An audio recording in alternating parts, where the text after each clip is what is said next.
नमस्कार, स्वागत है आप सभी का। मैं हूं आपके साथ निकिता। अगर अजयपाल शर्मा सिंघम है तो मैं भी हूं पुष्पा, और पुष्पा कभी झुकता नहीं। कुछ महीने पहले पश्चिम बंगाल की राजनीति में ये डायलॉग खूब सुर्खियों में था। एक ऐसा शख्स जो खुद को फाल्टा का पुष्पा बता रहा था, जिसके नाम से इलाके में लोग खौफ खाते थे, जिसके खिलाफ बोलने से लोग बचा करते थे और जिसे लगता था कि कानून उसका कुछ नहीं बिगाड़ सकता। आज वही जहांगीर खान पुलिस की गिरफ्त में है। तस्वीरें सामने आई तो लोगों ने कहा पुष्पा झुक गया, पुष्पा पकड़ा गया, पुष्पा अब भाग नहीं रहा, घिसट रहा है। पश्चिम बंगाल एसटीएफ ने लंबे समय से फरार चल रहे जहांगीर खान को गिरफ्तार कर लिया है। बताया जा रहा है कि चुनावी नतीजों के बाद से ही वो लगातार फरार चल रहा था और देश छोड़कर भागने की फिराक में था। सूत्रों के मुताबिक वो नेपाल सीमा के आसपास छिपा हुआ मिला है, जहां जैसे ही एजेंसियों को उसकी लोकेशन जानकारी मिली उसके खिलाफ बड़ा सर्च ऑपरेशन शुरू किया गया। एसटीएफ ने इलाके को घेराबंदी किया, संभावित एग्जिट पॉइंट्स को सील किया गया और फिर आखिरकार जहांगीर खान को गिरफ्तार कर ही लिया गया। गिरफ्तारी की जो तस्वीरें सामने आई हैं उनमें उसका चेहरा ढका हुआ नजर आया।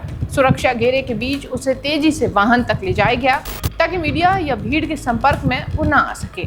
लेकिन सवाल ये है कि आखिर ये जहांगीर खान आखिर है कौन और इसकी गिरफ्तारी इतनी बड़ी खबर क्यों बन चुकी है। दरअसल जहांगीर खान पश्चिम बंगाल के फाल्टा इलाके के चर्चित राजनीतिक बड़े चेहरे हैं, जिसके खिलाफ जबरन वसूली, धमकी देने, राजनीतिक हिंसा और कानून व्यवस्था बिगाड़ने जैसे कई गंभीर मामलों में शिकायतें दर्ज की बताई गई हैं। जांच एजेंसियों के मुताबिक उसके खिलाफ 7 से अधिक आपराधिक मामले भी दर्ज हैं और वो लंबे समय से पुलिस की पकड़ से भी बाहर था। स्थानीय लोगों का दावा है कि इलाके में उसका इतना प्रभाव था कि उसके खिलाफ से खुलकर बोलने से लोग डरा करते थे। यही वो दौर था जब चुनाव के दौरान उसका नाम सबसे ज्यादा चर्चाओं में बना था। पाल्टा विधानसभा क्षेत्र में मतदान से पहले हिंसा और तनाव की घटनाएं भी सामने आई। आरोप लगे कि कई लोगों को मतदान करने से रोका गया। मामला चुनाव आयोग तक पहुंचा और बाद में यहां पुनर्मतदान कराने का फैसला लिया गया। इसी दौरान जहांगीर खान का वो बयान भी सामने आया जिसने उसे राष्ट्रीय सुर्खियों में ला दिया। उसने कहा था कि अगर अजयपाल शर्मा सिंघम है तो मैं हूं पुष्पा, और पुष्पा झुकेगा नहीं। लेकिन राजनीति और कानून के खेल में वक्त बदलते देर नहीं लगती। जिस व्यक्ति ने खुद को पुष्पा बताया वही पुलिस हिरासत में है। गिरफ्तारी के बाद स्थानीय लोगों